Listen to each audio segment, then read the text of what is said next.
ইতিহাসে এতদিন পড়েছি আইয়ামে জাহেলিয়া যুগের কথা, এখন বাংলাদেশে বাস্তবে তা দেখতে এসেছি। আসসালামু আলাইকুম, কেমন আছেন সবাই?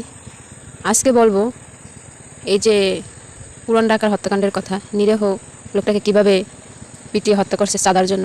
ভাই, সে তো ব্যবসা করে তার বাচ্চা কাচ্চা নিয়ে ভালোই ছিল, সে তো কর্ম করে খাচ্ছে, কষ্ট করে খাচ্ছে, তার উপর চাঁদাবাজি কেন? কেন চাঁদাবাজি করে তার জীবনটা ছিনিয়ে নিল? তাকে যদি তাদের এখন যদি চাঁদা দেওয়া হয়, তারা কি এর জীবন ফিরিয়ে দিতে পারবে? কখনোই পারবে না। আর এভাবে মৃত্যু আমি কখনো দেখি নাই। আইয়ামের জাহেলিয়া যুগকেও হার মানিয়েছে, কারণ লাশের উপর উঠে যে নৃত্য করছে, এগুলোর উপর গজব পড়বে, গজব। আহারে, কি দুইটা ফুটফুটে সন্তান, তাদের কি হবে একবার চিন্তাও করলো না।